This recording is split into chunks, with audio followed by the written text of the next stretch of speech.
Hi, this is Karen White of Divine Time Astrology, and this is the second marriage preventing yoga video.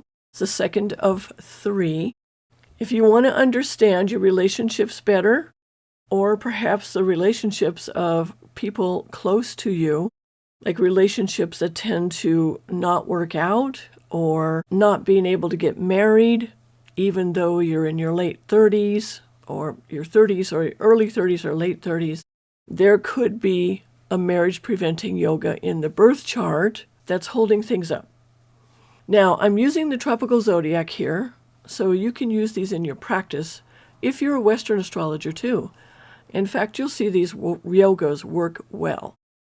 They don't always actually prevent marriage, but they do tend to bring marriages to an end, depending on other factors in the chart, so they're more like divorce yogas. Also, if you do several relationship horary charts for a client and the judgment of the charts are always negative, then check the natal chart for yogas like these. So the second marriage preventing yoga is when you have Venus and Mercury in the 7th house. And the old language says Mercury and Venus in the 7th, the native will be bereft of both wife and progeny. If it's aspected, with the sign aspect, by a benefic, Jupiter or the waxing moon, there will be obtainment of a wife or husband at an advanced age. Now, men with this yoga tend to see sex as a sport and relationships as sources of sex. Not always, of course, but people with this yoga do tend to fall in and out of love easily. The women who have it are not as interested in sex for its own sake, but they tend to be in love with love when they're young. So this is a chart of a long-time female client, and as you see, she has Mercury and Venus together in her 7th house. We ignore K2 here. And it's aspected with the sign aspect by a waxing moon. So this means that she will marry at a later age. Now, the sign aspects, if you're new to this, is the fixed signs aspect the cardinal movable signs and vice versa, except when they're right next to each other. So the moon in a fixed sign here of Aquarius, sign aspects the cardinal movable sign of Aries, Cancer, and Libra, but not Capricorn because it's right next to it. And also in the Jaimini sign aspects, the dual mutable signs aspect only each other. So with that qualification, we see here that this person, this woman, has a waxing moon aspecting her 7th house, where this marriage-preventing yoga is. Now, she did marry briefly in her 20s, but she wanted to marry again, and she didn't, though, until she was 51.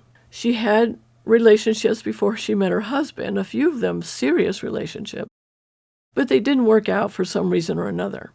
I remember telling her that she wouldn't marry until she was over the age of 45. Well, she wasn't thrilled to hear this, but when she met her husband, from the moment she saw him, she knew he was the one. Now, she met her husband at the end of her planetary time period, her planetary dasha, Jupiter Rahu. And Jupiter rules her 9th house of marriage in her chart. And Jupiter is the natural ruler of husband for a woman as well. And we see here that Jupiter is sign aspecting the 9th house of Sagittarius, because these are both dual mutable signs. She got married when she was 51 years old, in her Saturn-Venus dasha, February 2nd, 2020. And we see here that the Saturn-Venus dasha began September of 2019 and continued until November of 2022. So in between these two dates was her wedding date. Now, Venus is her Darakaraka, her spouse planet. So it makes sense that she would get married in her Venus dasha, even though it's a subdasha. It's not the main planetary lord, which is Saturn. And Saturn doesn't rule the 9th or any relationship chart, really.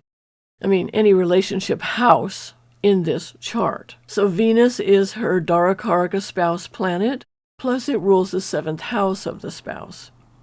So here's the second chart with this marriage preventing yoga. This is the chart of Vince Vaughn, the actor, comedian. And as you can see, he has Mercury and Venus in his 7th house.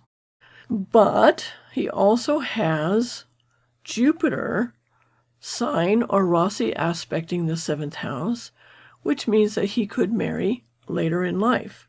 Now, he had a relationship with Jennifer Aniston for a year and a half, no, a year and 8 months, from somewhere in 2005 to somewhere in 2006. It was during his Moon Rahu time period. And as you can see, the Moon Rahu time period starts at the beginning of November of 2004. So it was between that time period and somewhere in 2006, at least it was before his Moon Saturn time period, that he and Jennifer had the relationship. She is famously known for saying that Vince brought her back from the dead after her divorce from Brad Pitt. Now, the moon rules his 9th house of marriage, and so because of that, and the moon is ruled by Jupiter, the planet that makes it possible for him to marry later with this yoga. It tells me that it was a serious relationship for Vince. He also dated a few other actresses before he met his wife. I don't know how many casual relationships he's had. I also don't know if he had the attitude that sex was like a sport or that he sought out relationships for the purpose of sex, basically. I couldn't find anything like that on the internet about him. So either they're really good at hiding that information or he's somehow an exception to what this usually means. Now, he got married to Kayla Weber. She's not an actress. She's in real estate. What actually makes sense because his 7th house ruler is Mars. As you can see here, it's Aries, and Mars rules real estate. And he got married in his Moon Mercury time period, which didn't end until September 29th of 2010, and he got married in January. So it was during his Moon Mercury time period, and he was 39 years old, just before he turned 40. So Moon, we already talked about, is the 9th house ruler, and it's ruled by Jupiter, the planet that helps to make it possible for him to marry.